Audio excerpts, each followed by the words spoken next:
Hello, this is Nancy Ray, your host for the Rebel Haven podcast, a show designed to inspire, educate, and empower our community of entrepreneurs that think differently. For as in the words of the great and late Steve Jobs, the ones who are crazy enough to think they can change the world are the ones that do. Liftoff. We have a liftoff. 32 minutes past the hour. Liftoff on Apollo 11.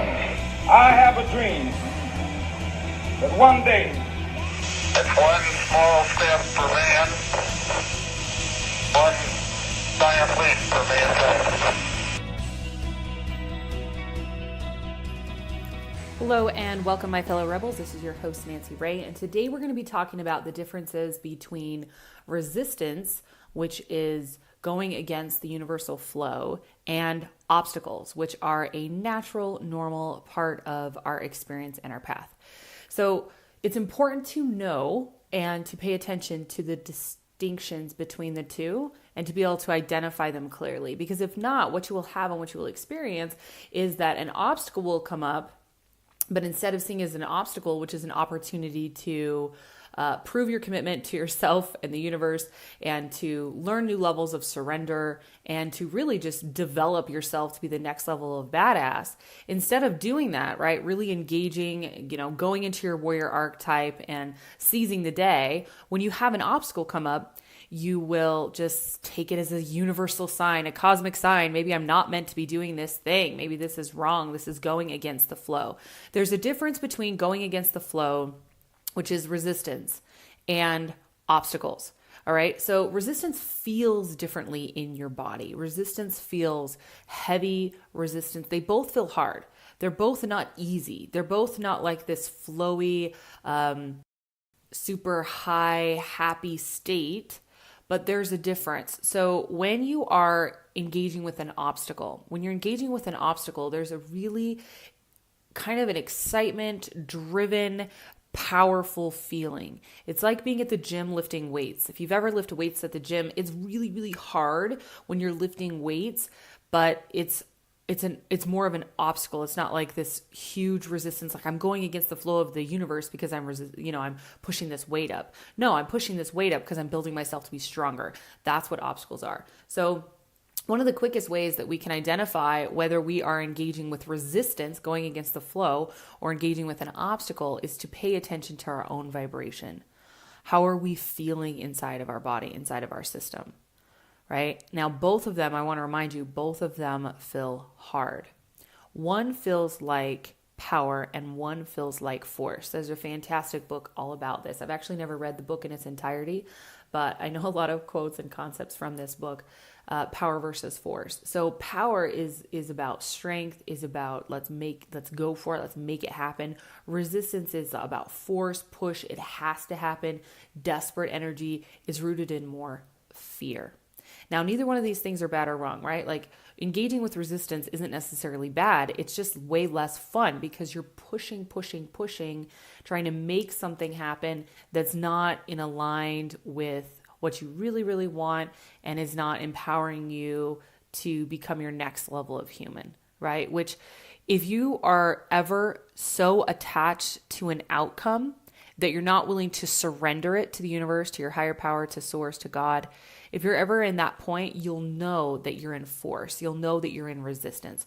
When it's so intense of like, it has to happen, I'm not willing for it not to happen, fear of it not happening, what's going to happen, you are more likely to attract and engage with resistance coming from that energy. You can still have determination without having desperation.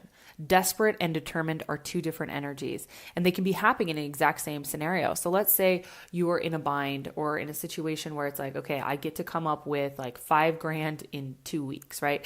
And there can be a very determined, energetic space, which is going to activate you in the warrior energy, which is going to have you being solution oriented, overcoming obstacles. And then there's a desperation energy that's rooted in fear and angst and anxiety and pressure and rush. And it really comes down to the originating thought, the originating energy driving the action that you are taking.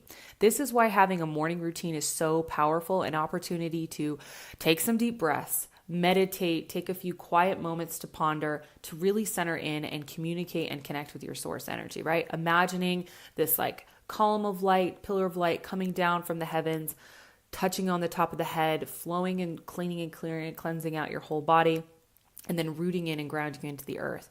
So you're totally connected to the heavens and connected to the earth, the present moment as well, and flowing in that space. And from this centered space, then making new decisions and setting the energy up to be the most supportive of you, which is about trust and about flow. Now, when we're not doing this, when we're not staying centered, and again, this isn't like a perfect formula. There's going to be times where we're engaging with resistance and we're thinking it's an obstacle, but we're just trying to force and make something happen that's just clearly not coming together for a beautiful reason, and we're being unwilling to see that.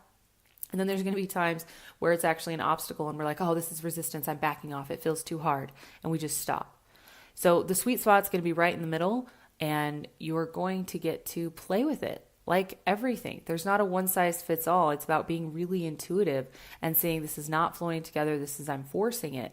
And this is something I see with my clients often when it comes to technology or when it comes to certain events that they're wanting to do. And I can feel vibrationally what the energy is, if it's determination or desperation. And it can look the same. You guys, from the outside, the actions you're taking and even sometimes the words you're saying can look the exact same from desperation versus determination.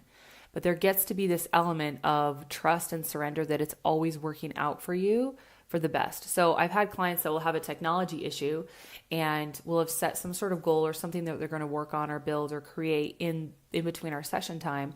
And we'll come back together and I'll check in on the project. And I'll be like, how is this coming? How is this going? Oh, well, this came up and this came up and this came up. So it just wasn't coming together. So I went to the spa or I went on a walk or I stepped away from it, which that can be helpful, right? It's taking a step back, recentering your energy and reapproaching it from a new angle.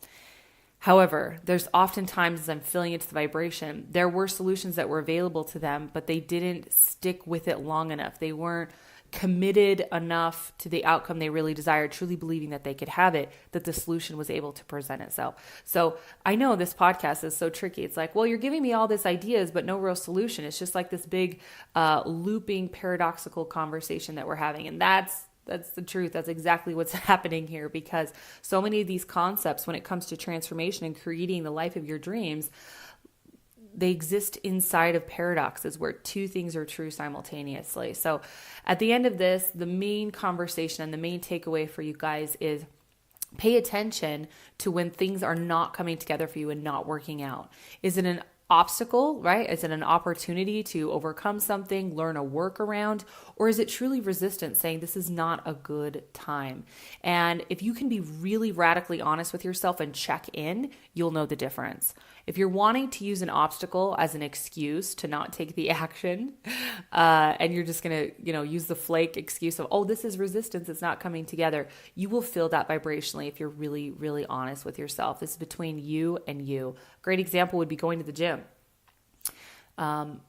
When you're committed to really going to the gym, you find workarounds to be able to create that to be something that happens.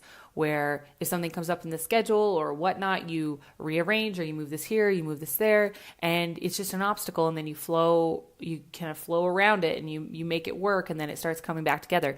That was a test of your commitment. That was an opportunity to engage with even being more solution oriented.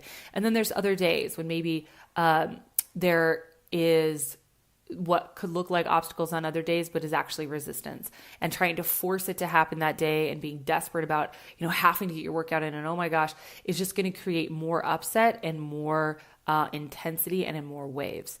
And again, this is something you're going to be able to find with your internal compass, that intuitive knowing of asking the great questions and trusting the unfolding of your experience. So this is our message today, everybody. Paying attention to the times when you're engaging with obstacles versus resistance.